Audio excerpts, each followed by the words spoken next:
Muy buenos días, jóvenes. En esta mañana, pues, estamos compartiendo con ustedes la primera exposición oral dinamizada a través de la vía virtual que trata sobre la evolución histórica de la patología. Primero que nada, vamos a definir patología. El término proviene de dos palabras griegas: patos, que significa sufrimiento, y logos, que significa estudio. En consecuencia, la patología es el estudio científico de la estructura y función del cuerpo con enfermedad. Es el conjunto de anomalías en la anatomía, incluida la histología y la fisiología, debido a una enfermedad. Otro término empleado es fisiopatología, que incluye el estudio del trastorno de la función o el compromiso de la homeostasis en presencia de una enfermedad. Volvemos otra vez a apreciar el significado de la palabra patología, y lo más importante acá es que la tomamos en consideración como una disciplina puente que une todos los conocimientos adquiridos de ciencia básica a las actividades de práctica clínica. Entonces, por eso es de que existe un árbol de la patología que diseñó Guido Magno, un patólogo, en donde indica que todas las disciplinas clínicas son parte del follaje. Las raíces son todas las de ciencia básica, como anatomía, histología, fisiología, bioquímica, y el tronco, el que sostiene todo ese conocimiento, es precisamente la disciplina de patología. Dice, no solo la sostiene, sino que le conduce la savia, o sea, para mantenerla viva. Tenemos que entender que los cambios estructurales y funcionales de las células, tejidos y órganos, que son la base de la enfermedad. ¿Y qué es lo que utiliza el médico patólogo? Utiliza técnicas moleculares, microbiológicas, inmunológicas y morfológicas. La anatomía patológica interpreta los signos y síntomas a través de un examen clínico, y esto sirve como base para un adecuado tratamiento y pronóstico. Queremos decir que la patología general se trata sobre las reacciones celulares que se pueden presentar en cualquier parte del organismo, como por ejemplo una inflamación aguda. Siempre van a haber neutrófilos, ya sea se encuentra en el apéndice, o sea en el sistema nervioso central, en una meningitis, o dentro de un absceso. Entonces, esa es como una reacción muy general en cualquier parte del cuerpo. En cambio, la patología especial pues ya toma en consideración ciertas características específicas. Por ejemplo, si nosotros tenemos un bloqueo de una rama delgada de las arterias coronarias, nos produce un infarto agudo del miocardio, y los cambios devastadores los vamos a ver en una estructura específica. Queremos decirles que la anatomía patológica descansa en 4 bases fundamentales, como si fuera una mesa de 4 patas. Una de ellas es la etiología. Ustedes saben que si no conocemos la etiología de una enfermedad, o sea, la causa, podemos estar dando palos de ciego y el paciente no se va a curar. La patogenia son los mecanismos del desarrollo. Por ejemplo, desde el ingreso de un patógeno hasta la expresión última de la enfermedad, ya sea a través de un nódulo, a través de un absceso, a través de cualquier manifestación. Luego tenemos los cambios morfológicos. Los cambios morfológicos son los daños que se han producido en cada uno de los órganos. Puede ser estas alteraciones estructurales pueden observarse a simple vista, que es los cambios macroscópicos, y pueden también observarse con la ayuda del microscopio, que son los cambios microscópicos. Aquí tenemos nosotros, al final tenemos que el significado clínico, todas estas alteraciones dentro del organismo humano se van a manifestar en unas manifestaciones clínicas que obviamente nos van a guiar a ese proceso. Aquí tenemos en este recuadro pues un paciente de 70 años de edad o de 60 años de edad que comienza a tener pérdida de la memoria, ¿ya? Que llega hasta desconocer a todos sus familiares. Y entonces, al hacerle el procedimiento de autopsia, encontramos un cerebro atrófico, pero no sabemos cuál es la causa de la atrofia. Podría ser una atrofia senil, ¿va? Por el paso de los años, pero luego se incluyen cortes histológicos, que son los que ustedes observan en los otros tres recuadros, y entonces van a ver unas placas fibrilares, que son las características diagnósticas de la enfermedad de Alzheimer. Tenemos en la historia de la patología que tiene su primer periodo en Italia. Queremos decir que aproximadamente en el siglo XIII, precisamente a consecuencia de la peste, o sea, la peste bubónica, que fue la peste negra, que azotó toda el área de Europa. En ese entonces la iglesia permitió que se hicieran autopsias de las personas para encontrar la causa de la muerte. Esto pues fueron los primeros procedimientos que se hicieron. Acuérdense que también se hacían algunos procedimientos de autopsia por razones religiosas o por fines puramente médico-legales, porque en ese entonces en Italia era muy común el envenenamiento.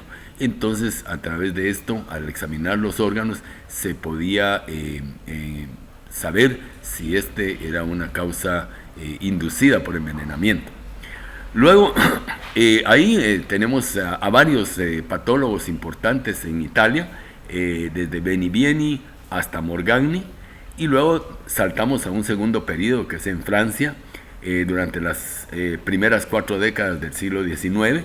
Dentro de ellos, alguien que destaca es Javier Bichat, quien pues le da un gran impulso a la patología y crea también una escuela en donde varios de sus alumnos pues también siguen en el estudio del proceso patológico. Luego nos vamos hacia Alemania, al área de Prusia, de Austria, y entonces ahí tenemos precisamente también en el siglo XIX un gran auge de la patología. ¿Por qué razón? Porque en ese momento se hacen muchos procedimientos de autopsia. Ahí los principales líderes de ese periodo son el doctor Karl von Rokitansky y el doctor Rudolf Virchow. Prácticamente todo el conocimiento de esa época, todos los grandes médicos pues fueron a tener una experiencia en ese espacio. Luego, secundario a la Segunda Guerra Mundial, hay una fuga de intelectuales que salen de Alemania, salen de Italia, salen de Inglaterra y aún de España, y migran para diversos lugares del continente americano, dentro de ellos Canadá, Estados Unidos, México, Costa Rica y Buenos Aires. Entonces ahí esto le da un gran impulso a la patología americana. Vamos a regresar un poco, vamos a lo que es la prehistoria. Entonces, ¿cuál es el concepto de la enfermedad? Se fundamenta en que la enfermedad es una sola y son seres sobrenaturales los que causan de manera directa o indirectamente, causando las enfermedades debido a que se cometió un pecado o que hubo algún hechizo. Y entonces prácticamente los médicos, podríamos decir, los terapeutas de esa época, son hechiceros, magos o sacerdotes. A eso le llamamos la medicina mágico-religiosa. Entonces, prácticamente para curar a las personas se utilizaban oraciones, se hacían sacrificios y una serie de exorcismos para poder lograr la salud. Tal vez los primeros documentos que tenemos escritos, ya no de la prehistoria, sino de los inicios de la historia, los encontramos a 1500 años antes de Cristo, en algunos papiros egipcios como el de Edward Smith, en donde se describen una serie de patologías, ¿verdad?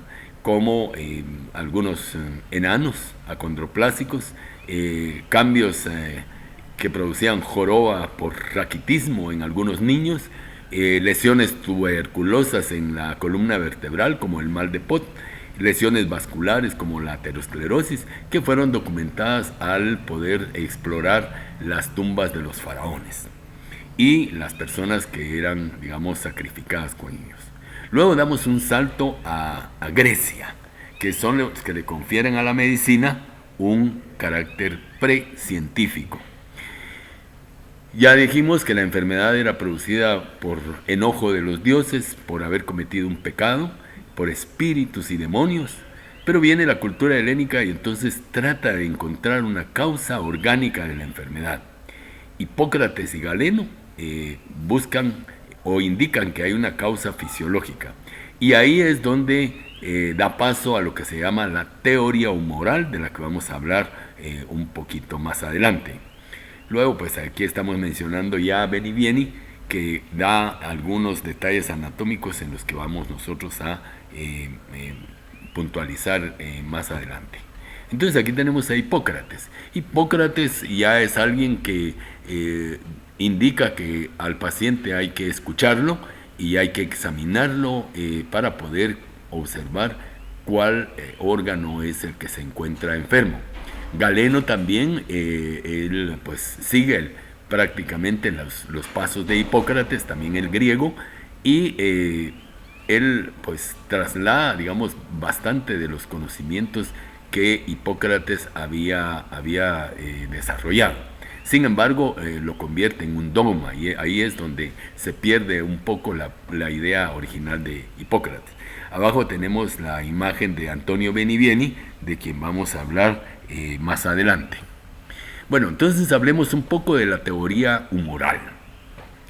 La teoría humoral dice que los humores deben de estar equilibrados. A eso se le llama isonomía. Pero cuando alguno de los humores prevalece o se hace más prominente, entonces ahí tenemos la monarquía, que es la productora de la enfermedad. Entonces ven ustedes aquí este rombo, en donde vemos arriba la bilis amarilla, y los pacientes están calientes, tienen una calentura seca. Abajo tenemos la flema, y entonces representa el agua, y se ve el paciente con una frialdad húmeda. Luego tenemos la sangre, que se relaciona con aire, y entonces el paciente está húmedo y caliente. La tierra, que es la bilis negra, el paciente está seco y frío. Entonces, la manera de tratar a estos pacientes era a través de sangrías. Por ejemplo, decían, hay un exceso de sangre, entonces lo que tenemos que hacer es sangrarlo para equilibrar a una isonomía. Entonces, y también a veces les daban purgas para poder eliminar todo lo que estaba desequilibrado.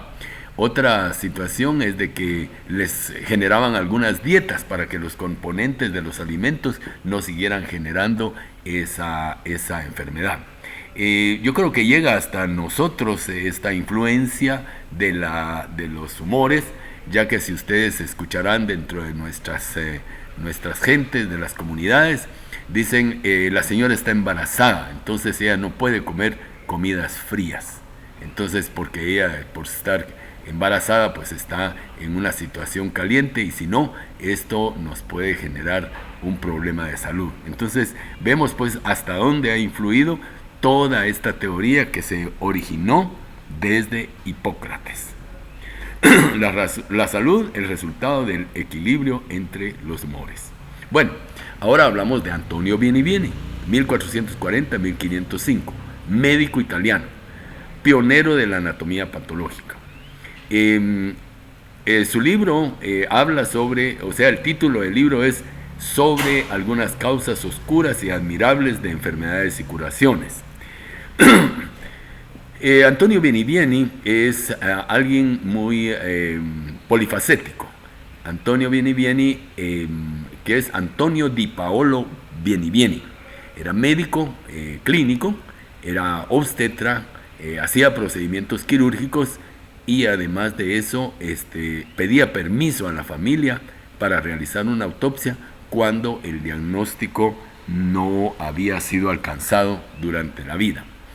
Él logró reunir más de 111 casos en su libro, y de ellos con 20 autopsias. Lo interesante es de que hace una descripción tan detallada de los hallazgos, con su interpretación obviamente, pero aún 500 años después podemos nosotros identificar, por ejemplo, en uno de sus casos, una paciente que muere por cálculos en la vesícula, y aunque no le llamaban así, y otro que muere por un cáncer gástrico, por la descripción que él hace magistral de lo que encuentra en el cadáver. Sin embargo, él pues era un hombre de su época, entonces todos estos hallazgos morfológicos los relacionaba con exorcismos, presencia de hechizos y demonios que todavía prevalecían en esa época. Luego vamos a Basalio. Basalio, él escribe un libro que se llama De Humani Corporis Fabrica, que es la base morfológica de la patología. Podemos decir que Basalio fue más el padre de la anatomía. ¿Qué pasa con Basalio? Pues Basalio, acuérdense que tenemos a Galeno, que vivió en los primeros, en siglo I, segundo de la era cristiana, y quien gobernaba era la Iglesia Católica. Entonces no era permitido realizar procedimientos con cadáveres.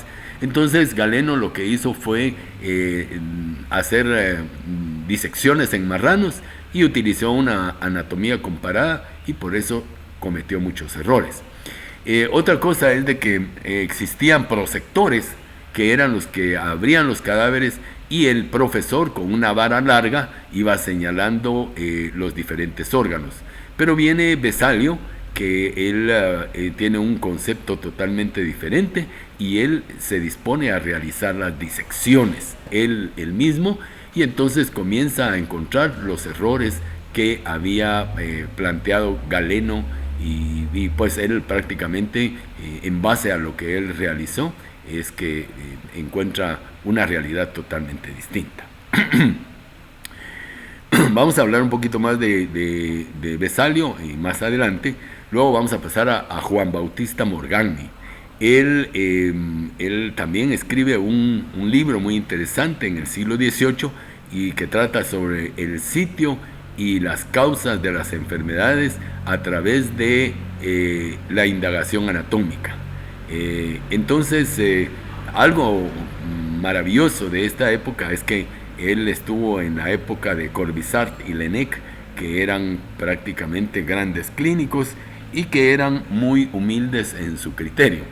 A veces ellos se ponían felices cuando en una autopsia se confirmaba su diagnóstico, pero ellos, acuérdense que Laennec es el que inventa el estetoscopio. Entonces, cuando se equivocaban, entonces ellos decían que aprendían más para no equivocarse en una futura ocasión. Aquí tenemos a Andreas Vesalius. En 1543 publica su libro La fábrica del cuerpo humano. Lo dedicó al emperador Carlos V. Nada menos que Carlos V era el emperador de casi un poquito más de la mitad de Europa y de todo el continente americano. Alguna vez él dijo: en mis territorios jamás se pone el sol. Y era cierto. Entonces, él fue un gran anatomista, pero desafortunadamente en una oportunidad, haciendo una disección en un supuesto cadáver, resulta que el supuesto cadáver estaba vivo. Entonces la Santa Inquisición lo condenó a muerte, pero en ese entonces estaba ya gobernando el rey Felipe, y él abogó por él. Pidió que fuera a pedir perdón en un viaje a Jerusalén, y en el viaje de retorno naufragó y fallece en las aguas del mar Jónico. Seguimos con Juan Bautista Morgagni. Él nació en Bolonia, y él es considerado el científico que dio el primer paso para cambiar el punto de vista de la anatomía patológica moderna. ¿Qué es lo importante de Morgagni? Morgagni ya ubica las enfermedades en un sitio específico. Quiero comentarles algo. En la época de la prehistoria, en la época de la medicina mágico-religiosa, se consideraba que, por ejemplo, una mujer moría de parto, por sangrar en un parto, o alguien moría porque digamos, se enfrentaba a un tigre, o moría en combate, o le aparecía alguna lesión. El hombre de la prehistoria creyó que la enfermedad era producida por un hechizo, y no importaba si en realidad se manifestaba de diferentes formas, pero era una sola. Luego tenemos un cambio muy drástico con la de los humores, porque ya en los humores ya se habla de que hay varios sitios en donde se expresa la enfermedad.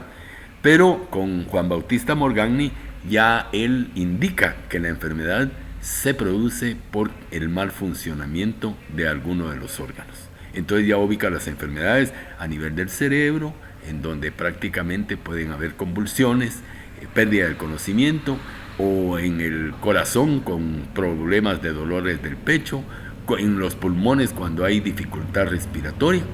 Quiero decirles algo bien interesante de Juan Bautista Morgagni.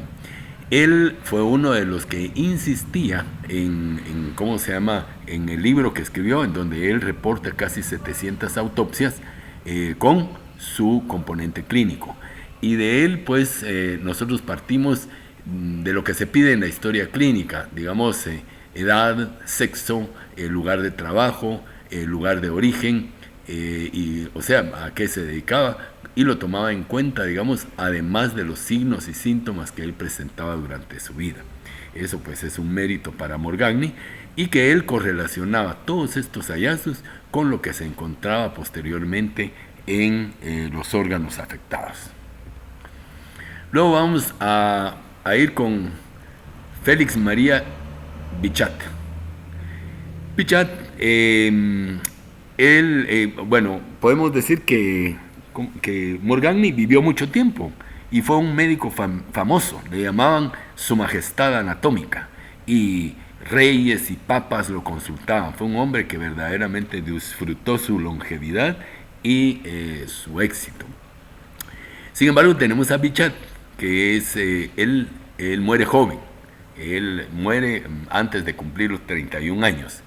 Él cambia el concepto de la enfermedad originada en un órgano, y él la traslada a que la enfermedad se origina en tejidos. Él es el creador del concepto tissue, tejido, y por eso se le llama el padre de la histología. Aunque lo curioso de esto es que Bichat no creía en el microscopio. Sin embargo, él fundamenta pues el estudio de los tejidos. Él en su libro establece 21 diferentes tipos de tejido que actúan de una manera diversa ante la acción de las enfermedades. Él pues lo hizo reaccionar con diversos álcalis, ácidos, para comprobar, digamos, las características de los tejidos. Luego tenemos a Schwann Schleiden, que a través del microscopio prácticamente propulsan la histología como base de la patología, o sea, el estudio de los tejidos normales para poder ver las alteraciones que se podrían producir por la enfermedad. Luego vamos a otro momento del desarrollo de la patología, que es en Viena. Ahí está Rokitansky, que es prácticamente el gran héroe de Viena. Él consideraba que no era a la par de la cama del enfermo donde se aprendía medicina, sino en el momento en que se realizaban procedimientos de autopsia. Skoda fue su alumno y seguidor de su pensamiento. Aquí volvemos a hablar un poco de Javier Bichat, el francés. Él estuvo en el Hospital Dieu, ahí trabajaba y también hacía procedimientos de autopsia. Desafortunadamente, haciendo uno de esos procedimientos, se contagió de tuberculosis, que fue la causa de su muerte. Escribe ese su libro, Tratado de las Membranas, aproximadamente en el año de 1800. Luego vamos a hablar un poco sobre Matthew Bailey. Matthew Bailey, nada menos que Matthew Bailey, es sobrino de dos grandes hombres que fueron John y William Hunter. Ellos pues prácticamente fueron los primeros investigadores, cirujanos, médicos, y que generaron el desarrollo del conocimiento médico en Inglaterra. John y William Hunter les gustaba como coleccionar piezas tanto de animales como de humanos. Dentro de ello pues podemos decir que crearon su museo, que llegó a tener más de 13,000 piezas. Hay una anécdota que se menciona ahí. Había un gigante que se queja con el alcalde de una de las ciudades porque decía que los famosos hermanos Hunter, donde él iba, siempre lo perseguía, y que eso pues le molestaba mucho, porque yo creo que solo estaban esperando que él se muriera para sumarlo a sus rarezas. Y parece que sí lo lograron, porque se encontró el esqueleto del gigante Birney en el museo de los Hunter. Actualmente en el Museo Hunteriano de la Real Sociedad de Cirujanos de Inglaterra se pueden encontrar todavía algunas piezas que se lograron rescatar. Recuérdense que Inglaterra fue sometida a bombardeos en la Segunda Guerra Mundial, y entonces muchos de esos edificios en Londres sufrieron las consecuencias. Entonces Matthew Bailey, ¿qué es Matthew Bailey? Bueno, ¿y por qué no es de apellido Hunter? Porque es hijo de una hermana de los Hunter, Dorotea, y entonces por eso lleva el apellido de su padre. Lo interesante de Matthew Bailey es que él, probablemente de ese mismo museo, él hace descripciones de los hallazgos morfológicos de los órganos alterados, elabora dibujos para poder, digamos, hacer una buena explicación, y entonces publica el primer texto ilustrado con figuras referente a procesos patológicos en el año de 1803. Este libro fue un éxito porque fue editado 11 veces en Inglaterra, 3 veces en los Estados Unidos, y fue traducido al alemán, italiano, francés y ruso. O sea que tuvo una gran influencia este libro de Matthew Bailey. Luego saltamos a la época celular. Se encuentra que la patología basada en una lesión anatómica, y eso pues nos va a producir enfermedad. El estudio microscópico alcanza su mayor desarrollo alrededor de la segunda mitad del siglo XIX. Aquí tienen algunas imágenes de algunas bacterias y algunos protozoos que se lograron identificar por primera vez en esas épocas. Luego vamos a dar el último salto. Ya dijimos que pasamos de la medicina mágico-religiosa a la teoría de los humores de Aristóteles. Luego nos vamos a Morgagni, que desarrolla su teoría de la enfermedad originada en órganos. Luego Bichat, que dice que no son los órganos, sino en los tejidos donde se produce la enfermedad. Y caemos a Rudolf Virchow. Él nace en 1821, cuando nosotros estábamos logrando nuestra independencia de Centroamérica. Es un científico alemán y una de las figuras más importantes de la medicina del siglo XIX. A él se le ha llamado, así como a Benivieni se le ha llamado el padre de la patología, a Rudolf Virchow se le llama el padre de la patología moderna. Él es el director del primer instituto patológico en 1856. Escribe su libro Patología celular en 1858. Establece las bases modernas de la patología microscópica. Y él expresa que tanto en el estado de salud como en el de enfermedad, toda acción se origina de la célula. Las enfermedades surgen no en los órganos y tejidos, como había dicho Morgagni y Bichat, en general, sino de formas primarias de forma primaria en células individuales. Entonces él establece la patología celular que aún en la actualidad continúa. Padre de la patología moderna, él dice, en su libro es La patología celular basada en su histología, fisiología y patología. Algo más que podemos decir es de que él fue un crítico del doctor Rokitansky, el vienés. Carl von Rokitansky pero no lo opaca, porque Carl von Rokitansky fue, como quien dice, el gran maestro de muchos de los médicos de esa época. En su vida hizo él 30.000 autopsias. Y de esas 30.000 autopsias se cree que empezó más o menos como a los 27 años y hacía de lunes a domingo, una autopsia en la mañana y una en la tarde, hasta los 62 años de edad, que fue la última autopsia registrada por él. Bueno, entonces vamos ahora, pues ya vimos el desarrollo de la patología. Yo quisiera decir de que a veces algunos dicen, no, pero es que ahora la patología no es celular, sino que hay patología subcelular y patología molecular. Sin embargo, queremos decirle que las moléculas no son seres vivos.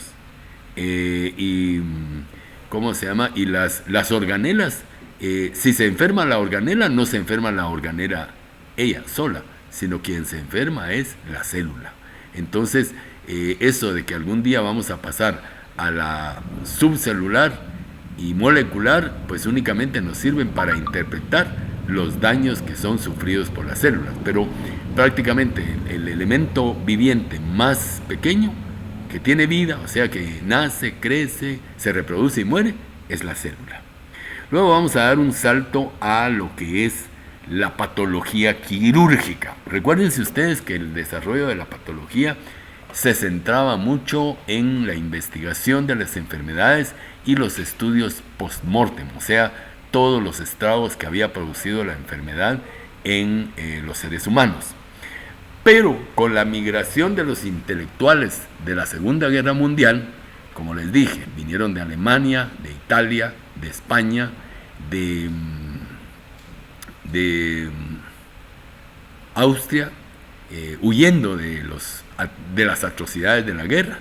Entonces se logra el desarrollo de una patología diferente aquí en los Estados Unidos, y es a lo que llamamos ya no la patología post-mortem, sino que la patología quirúrgica.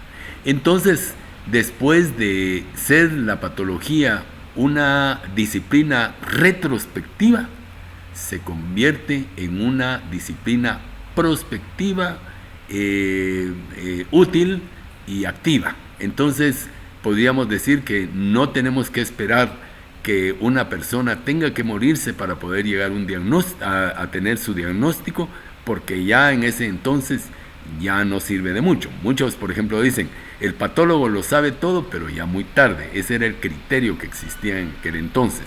Pero ahora, ya al incorporar el estudio de la patología quirúrgica, si alguien está con dolores abdominales, por ejemplo, va con el gastroenterólogo, le hace una biopsia a través del endoscopio en la mucosa gástrica, se la envía al patólogo y el patólogo le dice, ¿es gastritis, es una úlcera o es un cáncer de estómago? Entonces, ahí vemos nosotros cómo viene a la disciplina de patología a colaborar en el diagnóstico certero de diversas patologías.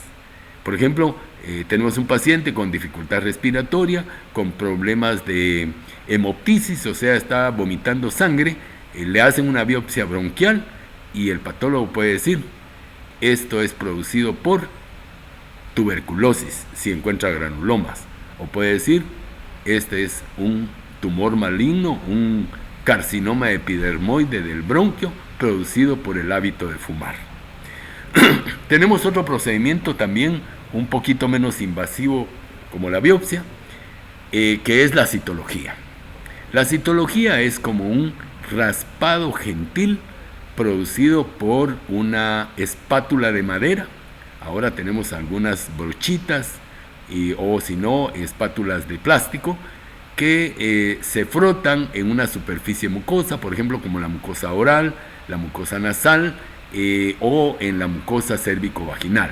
Y luego se tiñe con el método de Papanicolau y entonces logramos observar en estas células las que se han descamado, o sea, no las estamos extrayendo a la fuerza, sino que se descaman, porque acuérdense que todos los seres humanos vivimos descamando células todo el tiempo, nos vivimos renovando.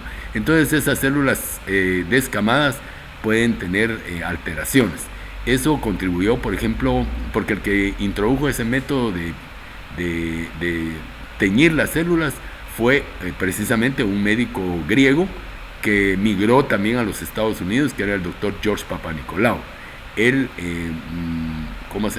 impulsó el método y la coloración también, y con eso se logró bajar en los Estados Unidos la alta incidencia de cáncer de cervix desde 1948, me parece, o 47, hasta la fecha, en donde han bajado sus índices precisamente por un diagnóstico temprano de la enfermedad.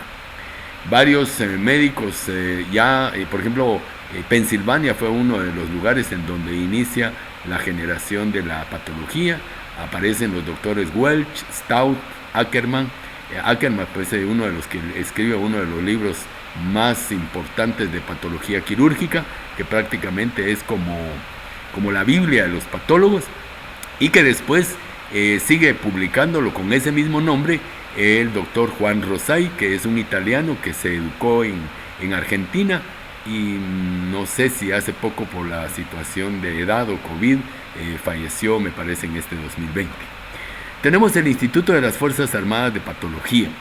Recuerden ustedes que Norteamérica tenía bases militares en todas las partes del mundo.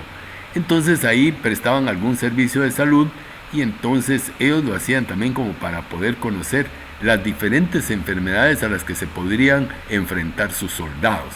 Entonces enviaban muestras a este Instituto de Patología, que no solo es tumoral, sino que también de enfermedades infectocontagiosas. Y nosotros como patólogos, es un instituto que ya tiene mucho tiempo de estar funcionando, y tiene, digamos, varios tomos de diferentes tumores o enfermedades, pues que varios médicos patólogos aquí en Guatemala pues tienen la colección completa de todas las alteraciones publicadas por la AFIP. La AFIP le llamamos, que es el Instituto de Patología de las Fuerzas Armadas. La anatomía patológica. Ya hablamos de la patología quirúrgica, que incluye la biopsia y la citología. La patología post-mortem, que todavía tiene su importancia, pero no tanto como en el desde el siglo XIII hasta el siglo XIX, que auxilió para la comprensión de muchos de los procesos que no se comprendían antiguamente. Sin embargo, me estoy equivocando un poco, porque esta patología post-mortem, por ejemplo, en esta pandemia del coronavirus, se creía que el daño del coronavirus era específicamente a nivel de vías respiratorias, pero al hacer los italianos procedimientos de autopsia para poder determinar los daños que producía en el organismo, encontraron que tenían trombosis diseminada, o sea, tenía un shock intravascular diseminado, y eso pues contribuyó a ir cambiando la manera del enfoque, porque inicialmente era un tratamiento antiinflamatorio, de ventilación asistida, de broncodilatadores, pero cuando ya se tuvo ese dato, entonces ya se comenzaron a utilizar anticoagulantes para evitar esta lesión. O sea, ahí vemos pues que la patología va dando también como ciertas guías en las enfermedades que van apareciendo. Tenemos la microscopía electrónica. Se creyó que iba a ser algo verdaderamente extraordinario para encontrar el diagnóstico de las enfermedades. No fue así. En muchos de los procesos patológicos se parecen las células enfermas a las células normales, a ese nivel. Pero sí se logró, digamos, algo en relación a patología endocrina, y también algunos escasos tumores. Se ha quedado en la microscopía electrónica en la actualidad a lo que es investigación. pero en cuestiones de diagnóstico es muy limitado. La inmunopatología, ¿qué pasa con la inmunopatología? Pues primero empieza con la inmunofluorescencia, luego de eso va avanzando hasta que nosotros llegamos hasta este momento a la inmunocitoquímica. Inmunocitoquímica pues tiene algunos marcadores específicos para ciertos tejidos y nos auxilia a los patólogos a tener un diagnóstico más certero que solo con las tinciones rutinarias. Luego pasamos a la biología molecular, que ahorita pues es lo que está en boga. Se hacen, digamos, reacciones en cadena de la polimerasa, se estudian los genes. Yo creo que desde principios del año 2000 pues se tiene mucha esperanza en la genética, que es parte de esta biología molecular. Aquí tenemos una imagen de un médico holandés realizando un procedimiento de autopsia más o menos entre el siglo XVII y XVIII. Acuérdense que en la época del Renacimiento tenemos nosotros también el auge de las artes y de las ciencias y también de la medicina. Bueno, vamos aquí a hablar de Max Knoll y Ernst Ruska. Ellos originan en Alemania. Ellos son los que diseñan el primer microscopio electrónico. Eso es en 1931 en Alemania. Y es utilizado en la investigación y en la industria a partir de 1939. Precisamente muere Max Knoll, queda vivo Ernst Ruska, y él es el que recibe el premio Nobel de Física. Desafortunadamente no lo recibe Max Knoll porque ya había fallecido y yo no sabía, pero el premio Nobel nunca puede darse post-mortem. Aquí tenemos algunas imágenes de lo que hemos platicado. En el margen superior izquierdo vemos un frote de Papa Nicolau. O sea, solo se sacó un poco de la secreción, podríamos decir, que hay en una mucosa, se extiende sobre una lámina de vidrio, ¿sí? Y entonces luego se tiñe con el método de Papa Nicolau. Entonces nosotros observamos varias células diferentes, pero sueltas, no se ven órganos. Luego tenemos aquí en la superior derecha, esto es una biopsia. Yo sé que los estudiantes de histología están mucho más familiarizados. Esta es una biopsia de piel.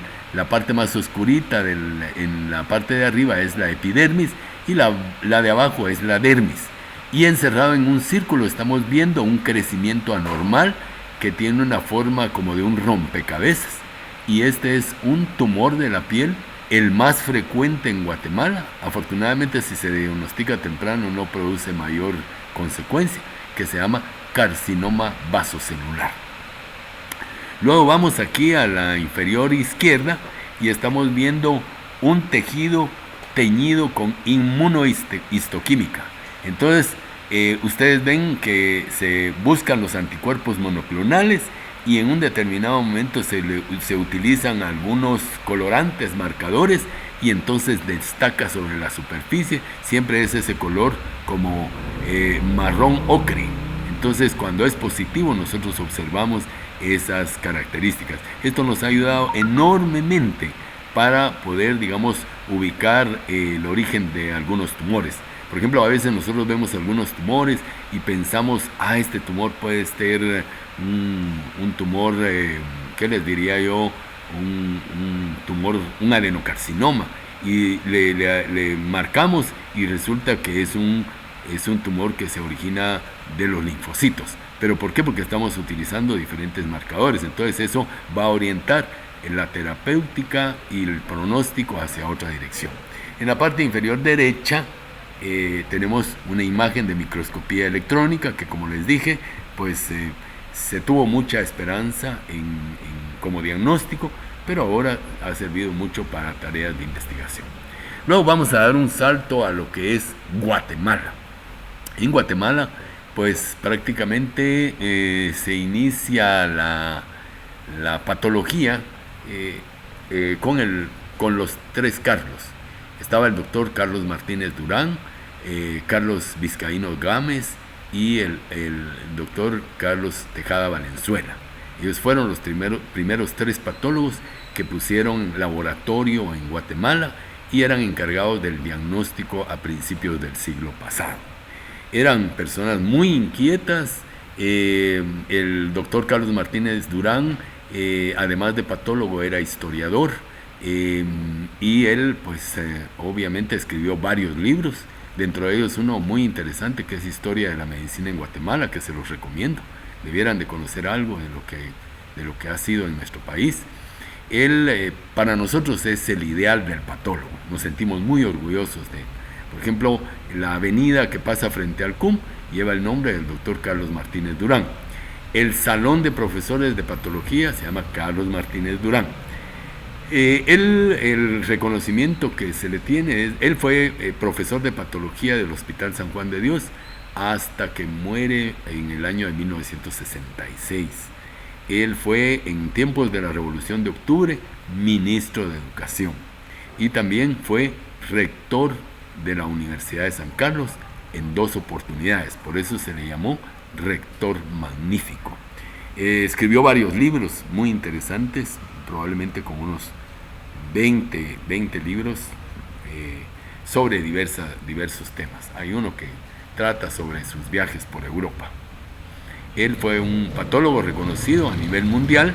Él fue uno de los creadores de la Unión de Universidades de América Latina y de las asociaciones de patólogos de Centroamérica y México.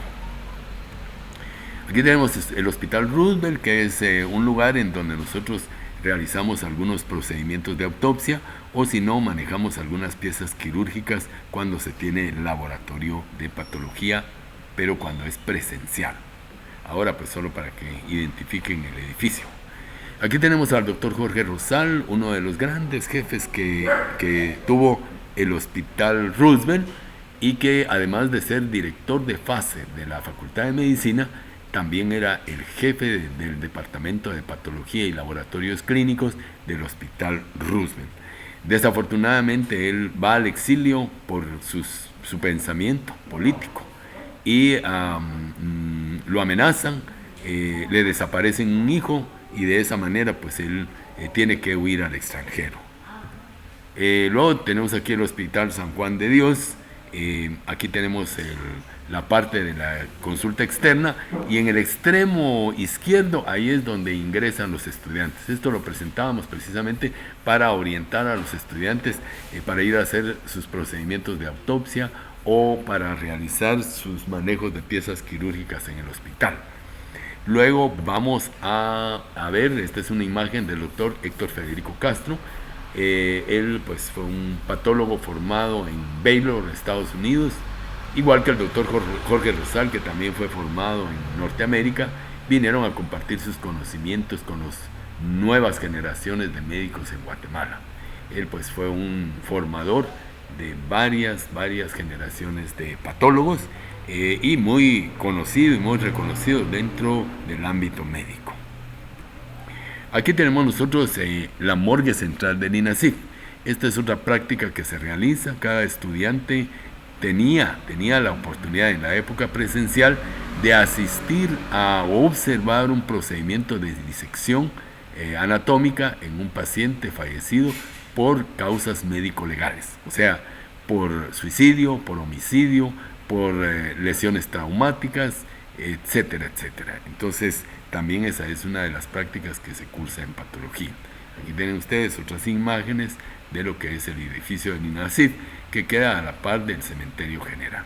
Bueno, aquí tenemos lo que ustedes yo creo que ya conocen, en la valoración de cada actividad, 4 parciales, quedan 32, 3 correlaciones clínico-patológicas, 3 puntos cada uno. Se van a dar cuenta que la correlación prácticamente es la parte culminante de la actividad de la unidad didáctica de patología. 26 discusiones de grupos a punto 50 cada uno, 15 laboratorios a 1 punto, 3 minicasos, 3 puntos, 2 casos de integradores de 2.5 cada uno y un simposio de patología ambiental casi al final del curso con valor de 3 puntos, que nos hace una zona de 80 y como ustedes están acostumbrados en primero y segundo, pues un examen final de 20 puntos. Las actividades son sección A lunes, sección B martes, miércoles la C y jueves la D. Las secciones se dividen en 5 grupos conformados por igual número de alumnos que se subdividen en subgrupos para la entrega de informes de laboratorio, mini casos y correlaciones clínico-patológicas. La vía de comunicación a través de los coordinadores de grupo en lo relativo a las actividades programadas y la información sobre las notas de los grupos.